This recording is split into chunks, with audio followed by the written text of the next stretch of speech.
Are you ready for a show that talks sports from the fans' point of view? We've seen Michael Jordan score 37 points a game in his era. How many could he score in today's NBA? There's not a player out there who I'd rather have than LeBron James. Are you ready for a show that isn't afraid to challenge anyone when it comes to sports? If Adam Silver really wanted to fix tanking in the NBA, he would stop rewarding teams by giving them the best chance to win the draft lottery. I mean, how many times will Roger Goodell drop the ball on handling domestic violence in the NFL? Look, athletes have every right to talk politics, but if the fans stop tuning in, that's their right.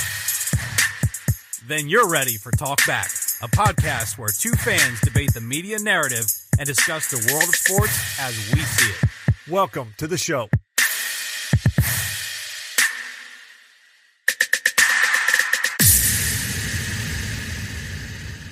Welcome to another edition of Talk Back. I am your MC for the week, Eric Nesbit, and with me, as always, is your host and director of content, Justin Gay. We've got a huge segment one for you with the NCAA March Madness tournament in men's basketball. Whether your bracket is busted or whether you're still in the running, we'll have all of the latest scores and news out of the NCAA. We'll talk a little bit, I'm sure, about Zion and Duke, how they almost fell in the round of 32. And then after that, we'll move it over to Talkworthy. We've got a couple of things out of the NFL. Certainly want to look at the MVP race and the playoff standings in the NBA, and whether or not Mike Trout was worth all of that money from the Angels in Major League Baseball. We've got all of that and more on episode 240 of Talk Back.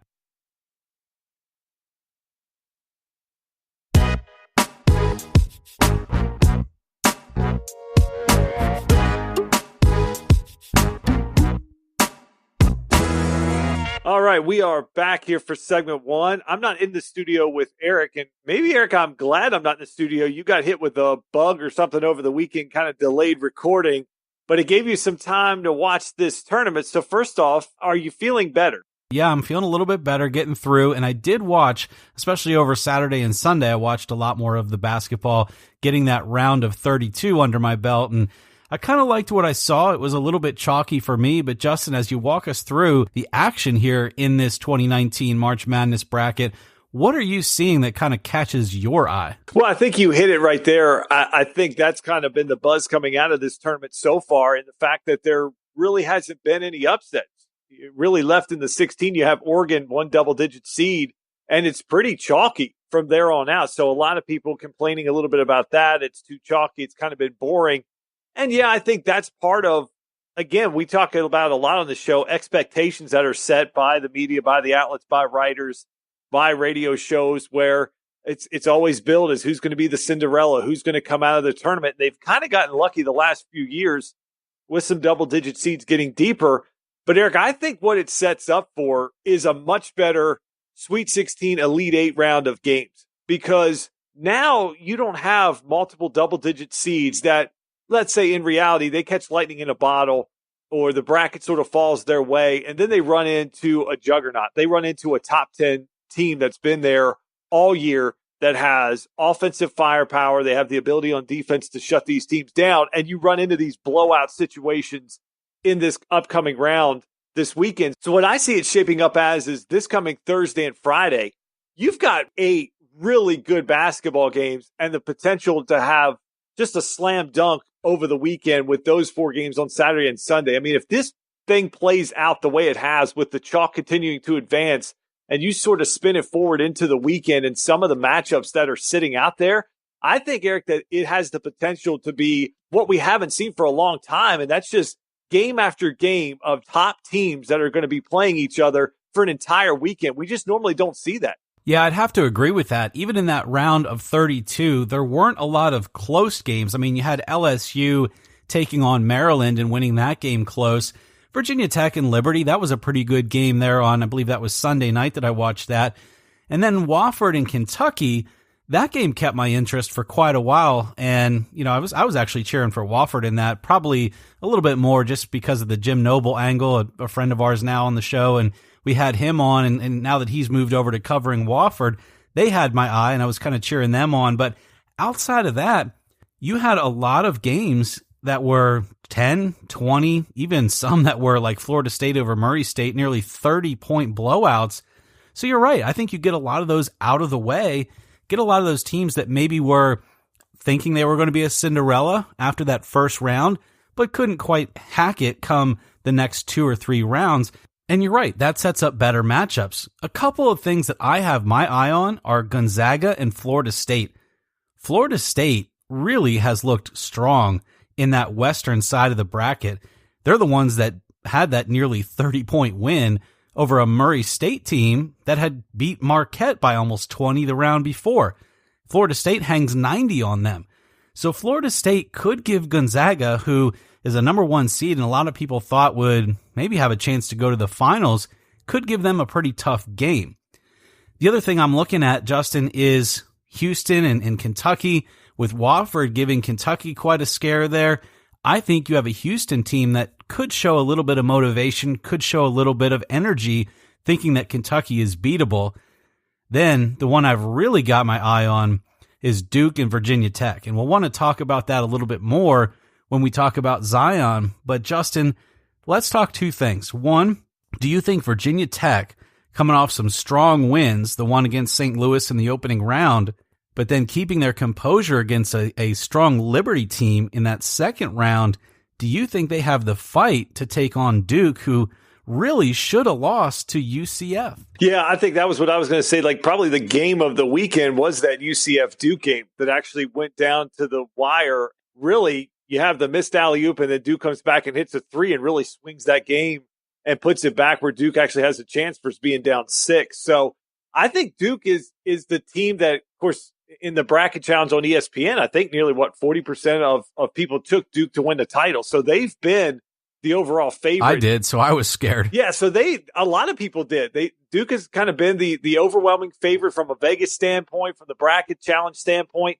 That's who everybody has looked to because they've had the most press coverage with their superstars, deservedly so with the way Zion has played. But they are, I think, a very flawed team in the fact that they don't shoot the 3 that well or that consistent, and they're not that great at the free throw line, which brings in, when you have these close games, you just watch these games in the last 4 minutes and how teams perform. And when you get into better competition, you're going to be going possession for possession. You just can't give up shots, and you can't give up free throws and misses and things like that in the game. So, yeah, I feel like Duke, every time they go out, I feel like they have a chance to win by 20 or to get beat. And it really, Eric, the one thing I started to notice is how the NBA is starting to filter into college more and more, because you're starting to see more of these lopsided games. For example, Auburn versus Kansas. Auburn just shot the lights out of the gym. They couldn't miss. And it was one of those games we talk about, like with the NBA playoffs, where you have these wild swings in a game where Auburn and Kansas could play again tomorrow night and Kansas could beat them. Or it could be a game where it's a 1 or 2 possession game where that thing felt like it was out of control halfway through the first half of that game, because Auburn just felt like every time they shot a 3, it was going in. So I think you also have that happening in college as well, where these teams are shooting more 3s. And if one team gets hot and another one doesn't, that sort of leads to this imbalance of basketball where I think game in, game out, you can't really look back and say, well, this is how Duke performed against Virginia Tech. Virginia Tech beat them without Zion. If Duke shoots the basketball well from 3, the way Zion's playing inside, Virginia Tech doesn't stand a chance. If Duke struggles to shoot the basketball, Virginia Tech will be in the game all night. Talk to me a little bit about Zion. I admittedly don't watch a lot of college basketball throughout the year. I don't know how much you take in. I'm guessing you don't take in a lot of Duke games.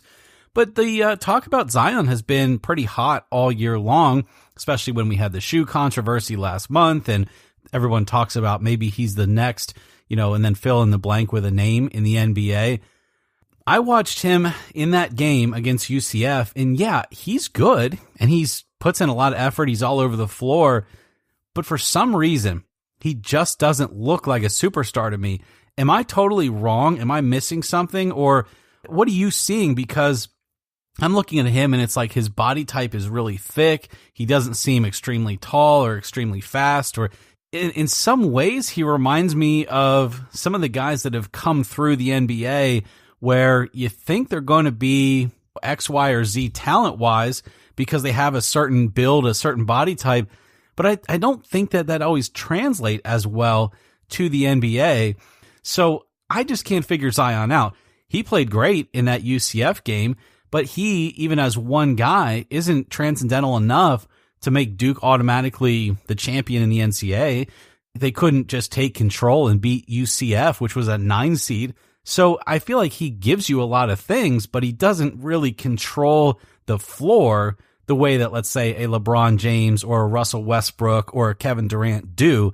And so how's that going to translate to the NBA? I don't know. What are you seeing, though? Am I just way off base on that? Well, I think what has me the most intrigued, what I can't kind of wait to see is how the NBA draft plays out, where Zion goes, and then watching his game, how it translates into the NBA. Because I think the way the NBA rules are, a guy like Zion getting into the paint is going to be unstoppable, because I don't think there's nobody in the league really has that kind of body type, that athleticism, and the ability to get downhill and get to the rim the way that he does. I think that's one thing about his game. He shot the ball pretty well from 3 the other night versus UCF. So that's going to help him. That can translate into the league where he can be a stretch 3 or 4, play on the wing. I think he plays with such a high motor, and he has so much energy, and he's not afraid to play defense and get after guys. So I think he's got a lot of the intangibles to his game that I think he will translate to the NBA. Probably his low side would be a guy like Julius Randle, and his upside, I don't know if we've ever seen a guy, maybe since Charles Barkley, that seems to be the comparison. But even back in Barkley's days, I mean, just go back and watch basketball from the 80s and the 90s and even early 2000s, where guys would get in the lane and get killed. That just doesn't happen today. Guys really have free reign to get into the paint, and you can't really touch them.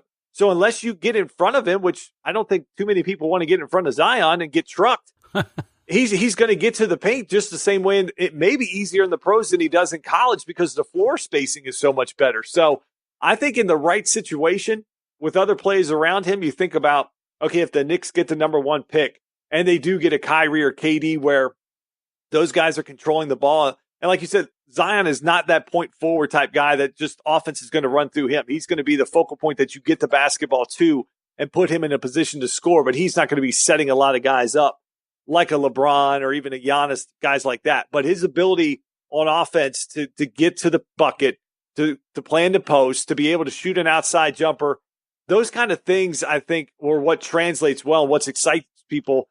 You put him on even a team like the Hawks with the outside shooting they have with Young and Herter, and even matching him up inside with a guy like Collins, even that team becomes exciting because of the Zion factor. So, yeah, I mean, I think just watching him play, and I have watched quite a bit of him because I've been so intrigued by watching him, because even back from the high school days, watching his highlights and him dunk, and he even had the game that went crazy on Facebook last year where he played LaMelo ball. Even from those times watching his games, it was like, well, this guy is does he just dunk the ball? And now you're starting to watch his game develop and grow. He plays with such a high motor. He's such a different body type. If he can stay healthy and continue to grow, Eric, I think he's got really unlimited potential in the NBA, but I really want to see how his game translates to the next level. I think that's the most intriguing thing of what kind of scorer is he going to be? Is he going to be like a 25-12 guy? Is he going to be more like a Kevin Love type of a player that can get on the block and do some work and will develop a 3-point shot, but he's more athletic? So then, like, where is his ceiling at that point? But yeah, I think he's extremely fun to watch. And I really think from the Duke sides, they just don't have anything around him outside their 3 stars with Reddish and Barrett. And sometimes Reddish feels like he just disappears in game. And it's really more RJ Barrett and Zion trying to do everything for this team. And then when Reddish and Jones are playing well, they're extremely difficult to beat. But when those guys aren't shooting the ball well and everything is on Zion, he's facing constant double teams and the other guys aren't knocking down shots and they're getting dared to shoot from the outside. You see what they ran into the other night with UCF. So I feel like Duke, for me, Eric, I feel like they might have one of the toughest roads to get to the Final Four. I know you've looked at the bracket some. Does anybody else stand out outside of Duke and what they might have to go through? Because they could end up playing a Virginia Tech team and then having to turn around and a Michigan State is waiting there for them. And then even to get to the finals, they may have a Gonzaga or a Michigan, something like that. So they potentially have 3 really tough games coming up. I think that's a great point.